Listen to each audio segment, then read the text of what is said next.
Our ancestors understood origins by extrapolating from their own experience. How else could they have done it? So the universe was hatched from a cosmic egg, or conceived in the sexual congress of a mother god and a father god, or was a kind of product of the Creator's workshop, perhaps the latest of many flawed attempts. And the universe was not much bigger than we see, and not much older than our written or oral records, and nowhere very different from places that we know. We've tended in our cosmologies to make things familiar. Despite all our best efforts, we've not been very inventive. In the West, heaven is placid and fluffy, and hell is like the inside of a volcano. In many stories, both realms are governed by dominance hierarchies, headed by gods or devils. Monotheists talked about the King of Kings.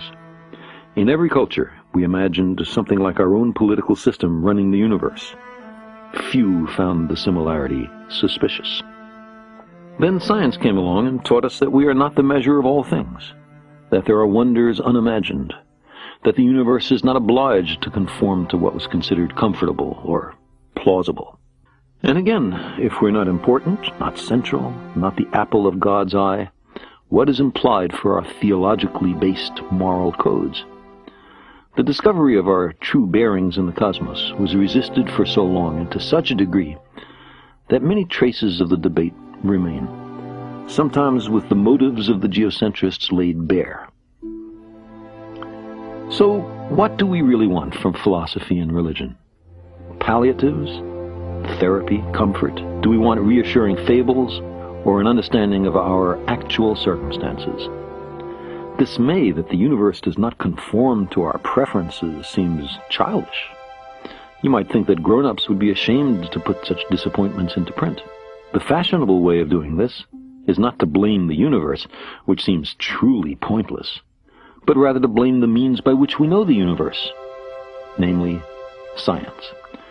Science has taught us that because we have a talent for deceiving ourselves, subjectivity may not freely reign. Its conclusions derive from the interrogation of nature, and are not in all cases pre-designed to satisfy our wants. We recognize that even revered religious leaders, the products of their time, as we are of ours, may have made mistakes. Religions contradict one another on small matters such as whether we should put on a hat or take one off on entering a house of worship, or whether we should eat beef and eschew pork or the other way around, all the way to the most central issues such as whether there are no gods, one god, or many gods. If you lived 2 or 3 millennia ago, there was no shame in holding that the universe was made for us. It was an appealing thesis consistent with everything we knew. It was what the most learned among us taught without qualification. But we found out much since then. Defending such a position today amounts to willful disregard of the evidence and a flight from self-knowledge. We long to be here for a purpose, even though, despite much self-deception, none is evident. Our time is burdened under the cumulative weight of successive debunkings of our conceits. We're Johnny-come-latelys. We live in the cosmic boondocks. We emerged from microbes and muck. Apes are our cousins. Our thoughts and feelings are not fully under our own control. There may be much smarter and very different beings elsewhere, and on top of all this, we're making a mess of our planet and becoming a danger to ourselves. The trapdoor beneath our feet swings open. We find ourselves in bottomless freefall. We are lost in a great darkness, and there's no one to send out a search party. Given so harsh a reality, of course we're tempted to shut our eyes and pretend that we're safe and snug at home, that the fall is only a bad dream.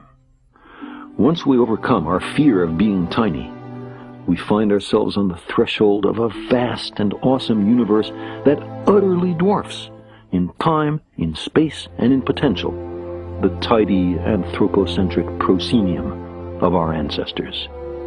We gaze across billions of light years of space to view the universe shortly after the Big Bang and plumb the fine structure of matter, We peer down into the core of our planet and the blazing interior of our star.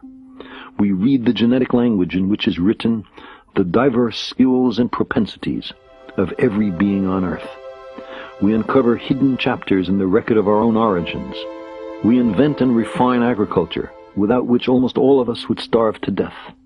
We create medicines and vaccines that save the lives of billions. We communicate at the speed of light and whip around the Earth in an hour and a half.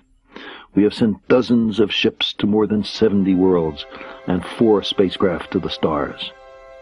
To our ancestors, there was much in nature to be afraid of.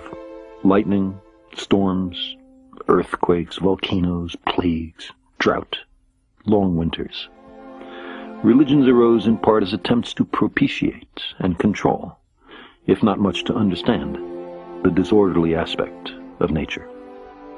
How much more satisfying had we been placed in a garden custom-made for us, its other occupants put there for us to use as we saw fit. There is a celebrated story in the Western tradition like this, except that not quite everything was there for us. There was one particular tree of which we were not to partake, a tree of knowledge. Knowledge and understanding and wisdom were forbidden to us in this story. We were to be kept ignorant. But we couldn't help ourselves. We were starving for knowledge, created hungry, you might say. This was the origin of all our troubles. In particular, it's why we no longer live in a garden. We found out too much. So long as we were incurious and obedient, I imagine, we could console ourselves with our importance and centrality, and tell ourselves that we were the reason the universe was made. As we began to indulge our curiosity, though, to explore, to learn how the universe really is, we expelled ourselves from Eden. Angels with a flaming sword were set as sentries at the gates of paradise to bar our return. The gardeners became exiles and wanderers. Occasionally, we mourn that lost world, but that, it seems to me, is maudlin and sentimental. We could not happily have remained ignorant forever. There is in this universe much of what seems to be design, but instead we repeatedly discover that natural processes, collisional selection of worlds, say, or natural selection of gene pools, or even the convection pattern in a pot of boiling water, can extract order out of chaos and deceive us into deducing purpose where there is none. The significance of our lives and our fragile planet is then determined only by our own wisdom and courage. We are the custodians of life's meaning. We long for a parent to care for us, to forgive us our errors, to save us from our childish mistakes. But knowledge is preferable to ignorance. Better by far to embrace the hard truth than a reassuring fable. If we crave some cosmic purpose, then let us find ourselves a worthy goal.